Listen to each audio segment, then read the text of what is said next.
años del grupo Madrugadores de Tijuana. Es un honor para mí ser parte de esta conmemoración, una asociación reconocida internacionalmente y con un gran prestigio.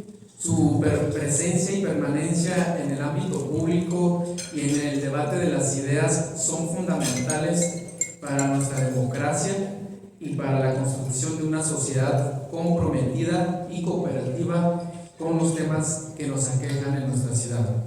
Su crítica y su señalamiento, en donde nos hace falta reforzar esfuerzos, son incentivos para una constante mejora en nuestras obligaciones como servidores públicos. Muchísimas gracias por la invitación y, como lo mencionaron, una larga vida para el Grupo Madrugadores. Muchas gracias. Y bueno, también es importante mencionarles que es la segunda vez que tengo el honor de ser invitado a este desayuno de madrugadores. La primera vez fue en el 2021 y venía con otra presentación más de las actividades que realizamos en la Dirección Municipal de Atención al Migrante. Pero en esta ocasión quise cambiar el tema y lo titulé Migraciones en Tijuana, cómo llegamos hasta aquí, para explicar un poco cómo es que están llegando muchísimos migrantes a nuestra ciudad. Están llegando personas de más de 130 países, hablan más de 60 idiomas, entre lenguas de grupos originarios, y explicar el por qué. Hay una razón, hay una raíz, no es casual, sino que hay una causa y efecto, y en esta presentación vamos a hacer una cronología de aquellos hechos, decisiones políticas que han marcado y que han provocado que migrantes utilicen la ciudad de Tijuana como una ciudad de tránsito, pero también de destino. Y comenzamos con la primera diapositiva. Muchos de ustedes recordarán el programa Bracero. Este programa se creó, fue un acuerdo entre México y Estados Unidos entre 1942 y 1964. El propósito de este programa era sustituir la mano de obra de aquellos estadounidenses que se fueron a combatir la Segunda Guerra Mundial. Entonces no había quien se ocupara del campo, no había quien se ocupara de la construcción de los ferrocarriles, y entonces el gobierno de Estados Unidos solicitó trabajadores agrícolas y trabajadores en la construcción de ferrocarriles para sustituir esa mano de obra.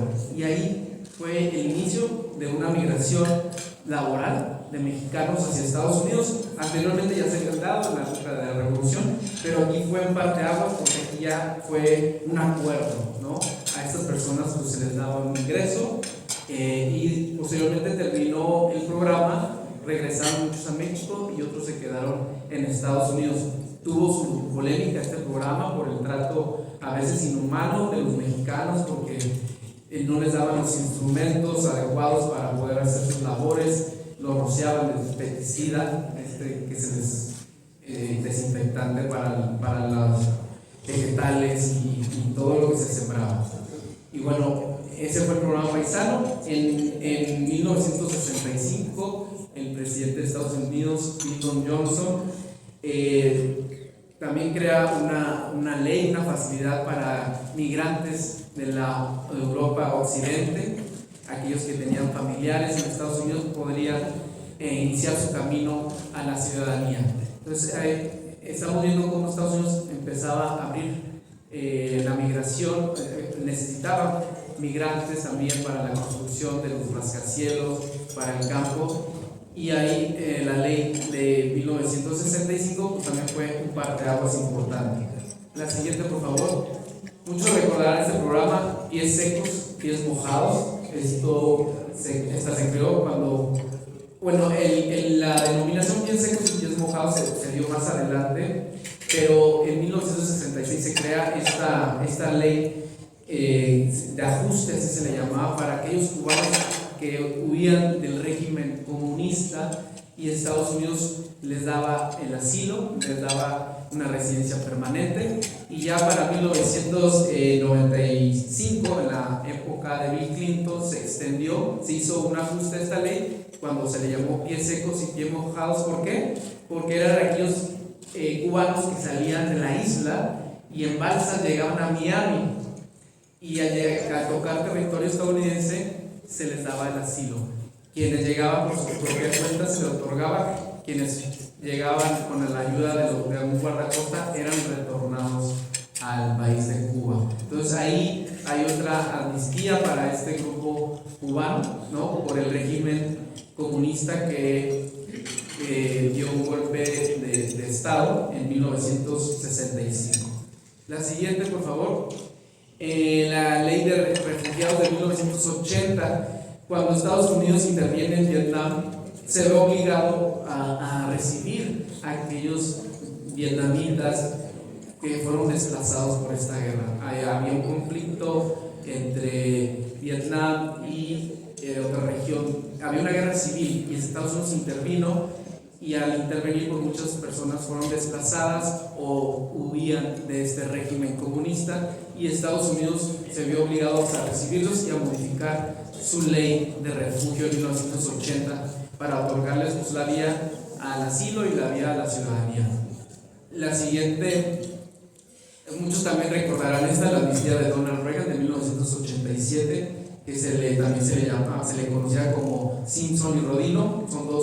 Eran dos senadores que impulsaron esta reforma. Esta reforma pues es muy conocida porque es donde se beneficiaron todos estos mexicanos que estaban de manera irregular en Estados Unidos a raíz de toda esta migración desde el programa Bracero. Y Donald Reagan concede esta amnistía en 1987, y es cuando se conoce la famosa Green Card, ¿no? la tarjeta residente permanente, y ahí es donde muchos mexicanos que hoy viven en California, que están por jubilarse, fueron beneficiados de esta amnistía. Me imagino que muchos de ustedes tienen algún familiar que se pudo beneficiar de esta amnistía. Y bueno, a partir de ahí pues, se vino una gran oleada de migrantes mexicanos, porque se podían apegar a esta amnistía del presidente Reagan. Incluso le voy a contar una anécdota personal. Cuando estaba muy chico, unos padrinos de Los Ángeles le dijeron a mi mamá: oye, migramos a Enrique, nos llevamos un año a Los Ángeles y te lo regresamos migrando.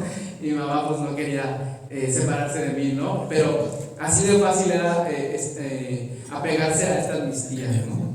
La siguiente, bueno, como empezó a llegar muchísima migración a raíz de esta amnistía, los problemas económicos del país, México, pues en 1994 ya Estados Unidos comenzó a cerrar la frontera. Conocimos el primer muro. Hay que recordar que ya teníamos un muro desde hace tiempo. En 1994 comenzó con este programa Operación Guardián del presidente Bill Clinton, que consistía en reforzar la frontera con tecnología, con luz infrarroja, con sensores. ¿Por qué? Porque la migración que llegaba a Los Ángeles estaba por aquí. Ustedes recordarán que antes no había muro, había un cerro y ya estábamos en Estados Unidos. Entonces se vio obligado a comenzar a cerrar esta parte de la frontera para evitar los cruces irregulares, que migrantes llegaran a Estados Unidos de forma irregular. Entonces ahí empezamos a ver ya el muro, que no se logró construir en toda la frontera porque es costosísimo, pero la idea era cubrir esa parte donde mayor personas cruzaban Estados Unidos. Y bueno, después de ahí, en la época del presidente Bush hijo, pues empezaron a crear políticas duras contra la migración y crean este programa que se llama Comunidades Seguras. En la época, se crea en la época de George Bush hijo, que consistía en operativos en comunidades de alta peligrosidad de Estados Unidos, y había una serie de arrestos, y aquellas personas que no podían comprobar una condición migratoria en Estados Unidos pues eran repatriados o deportados a su país de origen, pero en este caso pues la mayoría pues eran mexicanos, y fue cuando empezamos a ver este fenómeno de mexicanos retornados a México, y por supuesto por Tijuana se vio este fenómeno. La siguiente, por favor. Y fue ahí donde se vio este fenómeno de migrantes retornados, desde el 2000 que se tiene censo de los retornados, han retornado a México 8.130.000 mexicanos. Desde que se tiene censo de deportaciones, 8.130.000 mexicanos fueron deportados con este programa, tanto en la época Bush, Obama, Donald Trump, y todavía sigue con la era Biden. Y por Tijuana es uno de los puntos de retorno, de mayor retorno de personas mexicanas. Alrededor de 3.252.000 personas fueron retornadas y siguen siendo retornadas. Todos los días el Instituto Nacional de Migración recibe entre 200 o 250 personas retornadas desde Estados Unidos que tenían tiempo viviendo allá y por alguna razón cometieron alguna falta administrativa, algún delito, y pues tuvieron que ser retornados de manera forzosa al país México. Y bueno, ante todas estas deportaciones que se estaban dando, pues había que proteger a aquellos migrantes mexicanos jóvenes que estaban estudiando, o que siguen estudiando o trabajando, y el presidente Obama crea la acción diferida, conocida como DACA por sus siglas en inglés, o también conocida como los Dreamers. Son aquellos migrantes que llegaron en brazos de sus padres a Estados Unidos, muy pequeños, en contra de su voluntad llegaron a Estados Unidos, y pues no había una vía legal para poder regularizar a esos migrantes jóvenes que crecieron con la cultura americana, que hablan el perfecto inglés y que no sabían que no eran mexicanos hasta que se metieron en algún problema legal, ¿no? Ahí hubo una falta de responsabilidad de los padres de decirle a sus hijos: hijo, si tú te metes en un problema en este país, no solo te vas a ir a la cárcel, también vas a ir de regreso a México. Se crea este programa para proteger a aquellos jóvenes que están estudiando o que están trabajando, y actualmente hay 440.930 mexicanos, jóvenes mexicanos, estudiantes que se están beneficiando de este programa, que hasta el momento no hay un camino a la ciudadanía. Hay un debate, ha habido promesas de presidentes de regularizar este grupo. Están ahora sí que muy débil este programa, porque Trump lo intentó quitar, pero la Corte se lo negó, y están en ese debate de que si lo quitan o no lo quitan, o regularizarlos o no regularizarlos. Entonces siguen en el limbo, le llaman alivio migratorio, pero es un alivio migratorio temporal que no les abre camino a la permanencia o a la ciudadanía americana. Entonces, con todas las deportaciones que comenzamos a ver en los 2000, en el 2008, pues empezamos a ver en Tijuana personas en situación de calle, porque eran deportadas a Tijuana y ya no tenían vínculos familiares en su estado de origen, ¿no? Por ejemplo, regresan a personas de Chiapas, de Zacatecas, de Michoacán, los dejan aquí en Tijuana y ya no tienen familiares. Y no había en esa época un programa de asistencia a esas personas, y terminaban en el borde, terminaban con alguna adicción, y por eso empezamos a ver esta situación de personas en situación de calle. Inclusive ni se programaban las deportaciones, los dejaban ahí en la puerta corrediza: ahí está México, adiós. Ya no había ninguna institución que los atendía.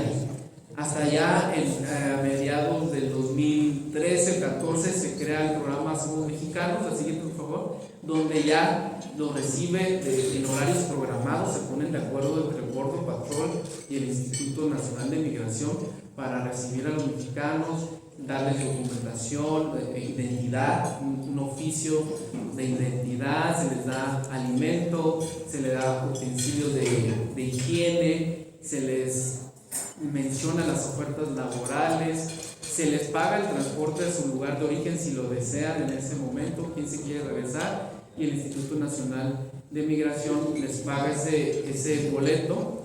Y bueno, también se crean nuestras oficinas de atención al migrante en el 2015 con ese propósito de atender a los mexicanos retornados, y con servicios del pago también de autobús, de una identificación temporal porque llegaban sin documentos, albergue, para que se incorporen a nuestra sociedad. Entonces, ese fue el origen también de nuestra oficina de atención al migrante. La siguiente, por favor.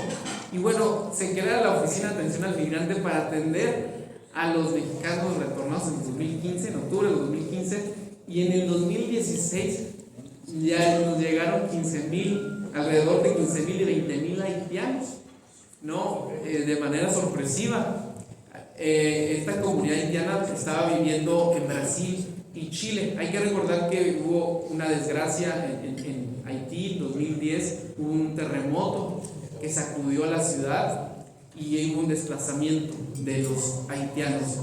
Y muchos optaron por irse primeramente a Brasil porque estaba los preparativos del Mundial de Fútbol del 2014 y los ocuparon en las construcciones de los estadios, y otros optaron por irse a Chile y ahí hicieron vida durante 5 o 6 años hasta que Obama, cuando pasó lo del sismo, Obama les dio una protección en Estados Unidos a los haitianos que estuvieran en Estados Unidos para no regresarlos a Haití, ¿no? Cuando un país está en desgracia, pues no hay manera de retornarlos. Entonces estaba venciendo ese plazo que Obama les había concedido en el 2016 y ya se estaba viendo la situación muy difícil en Brasil. Pues derrocaron a una presidenta y se vieron obligados a irse a Estados Unidos a alcanzar esta amnistía que había dado Obama porque estaba por vencerse, y llegaron a Tijuana porque es la ruta que te acerca a la puerta de Estados Unidos. Tijuana no tienen recursos, atravesaron aproximadamente 12 países para llegar. Los que venían de Brasil tuvieron que pasar por Ecuador, por Venezuela, por la selva del Darién, entre Colombia y Panamá, Centroamérica, entraron por Tapachula y llegaron a Tijuana. Y con el propósito de ingresar a Estados Unidos, alcanzar esta amnistía, y casualmente pues les llega también un huracán creo que se llamaba, y ahí fue donde se extendió también este programa que había dado Obama, porque también este huracán devastó a la ciudad y lograron entrar de estos 15,000, 20,000, lograron entrar como 15,000 haitianos, y ya ahí fue cuando comenzamos a ver ya una comunidad haitiana que se asentó en nuestra ciudad. Ahorita aproximadamente habitan 8,000 haitianos viviendo ya permanentemente en Tijuana, que ya son propietarios de negocios, de barberías, de restaurantes, tienen un tianguis en la zona norte, ya se han graduado de la UABC, están en preparatoria, ya hay una dinámica con la comunidad haitiana. Y bueno, la siguiente, por favor. Obama pone fin a esta política de pies secos y pies mojados, porque él mencionó, porque es importante este anuncio que da Obama antes de irse, antes de dejar la presidencia y que entrara Trump. Obama cancela ya el programa Pies Secos, Pies Mojados. Se mencionó mucho que era por cuestiones políticas. Dijo, como había ganado Trump y Trump había ganado Miami, donde estaban toda la comunidad mexicana, pues les voy a quitar el programa y a ver si Trump se lo repone, ¿no? Y llegó Trump y nunca reinstaló el programa Pies Secos y Pies Mojados. Entonces se le cerró la puerta a los cubanos por la isla. ¿Y qué están haciendo ahorita los cubanos? Pues venir otra vez por Tijuana. De Cuba viajan a Nicaragua, que no les pide visa, y emprenden su ruta terrestre hacia Tijuana. Entonces, en enero de 2017, unas semanas antes de irse Obama, les cancela el programa Pies Secos, Pies Mojados. Bueno, y a las 2 semanas llega Trump a la presidencia el 20 de enero del 2017. Ya sabemos cuáles eran sus intenciones en materia de migración: poner un muro, desmantelar los procesos de asilo, cancelar el programa de los Dreamers. O sea, de plano, él no quería nada, no quería saber nada de la migración, y ahí empezó todo el problema para nuestras fronteras, tanto la de México, la de Juárez, Sonora. Toma posesión el 20 de enero y viene en camino una caravana en 2018, una caravana que todos también la conocimos, que desde Tapachula se formó y transitó todo el país en caravana. ¿Por qué se crean las caravanas? Digo, ya no han llegado caravanas desde ese entonces, han llegado oleadas, que es distinto, que llegan grandes cantidades en avión o en camión, pero en caravana ya no han llegado desde esa fecha, pero se forma por la desesperación de no poder ingresar a México con un documento legal. Se desesperan, se unen y se hace esta caravana y caminan, irrumpen, entran al país y de una forma de protegerse entre todos, porque acapara la atención de los medios de comunicación, los va custodiando la policía. Entonces es una forma de protegerse en toda la ruta hasta llegar a la frontera norte. Por eso se crean las caravanas. Y además estamos viviendo un momento de transición política. Estaba saliendo el presidente Peña Nieto y estaba entrando el presidente López Obrador. Hay que recordar que teníamos una transición muy larga. El presidente era electo en julio y entraba hasta diciembre. Entonces en esos meses hay un vacío de poder. El presidente saliente no quiere tomar decisiones, le quiere dejar la bolita al que sigue. Por ejemplo, pues ahorita ya se hizo una reforma y se acortó esa transición. La próxima presidenta o presidente va a entrar el 1 de octubre, o sea, va a ser electo el 2 de junio y entra el 1 de octubre. Pero en ese entonces, como el presidente hablaba actual López Obrador hablaba de puertas abiertas, pues nadie quería tocar la caravana. Y dije, no la toquen, no, pues el presidente dijo que todos aquí puertas abiertas y que sigan la caravana, no la toquen, no. Y se fue formando y formando hasta que llegaron alrededor de 7,000 personas a Tijuana. Y bueno, eso tuvo un impacto mediático que me molestó Trump, ¿no? Oye, ¿por qué estás dejando entrar? Porque Trump ya estaba en funciones, ¿por qué estás dejando entrar así de fácil a la migración? Y entonces crea el programa Quédate en México. Ok, no los puedes detener, entonces yo voy a impulsar un programa que se llama Quédate en México para que el solicitante de asilo espere su proceso en México. Hay un proceso que dura como 6 meses. La persona que se apegaba a este programa Quédate en México tenía que esperar en un albergue de Tijuana y lo citaban como 2 o 3 veces a Estados Unidos. Entraba a Estados Unidos esposado en un cuarto y iba a la corte y luego lo regresaban y se la hacían cansada. Pero era un programa totalmente en contra de la ley, era un programa que no pasa por el Congreso. Entonces, el Quédate en México fue el inicio de toda esa migración que empezó a quedar rezagada en nuestra ciudad. Llegamos porque la persona que solicita asilo le das el ingreso inmediato porque necesita protección. La persona que solicita asilo es porque viene huyendo de una persecución política o por el crimen organizado. Entonces este programa violaba el derecho de no devolución y bueno, permaneció varios años porque es un litigio. Una vez que lo impugnas,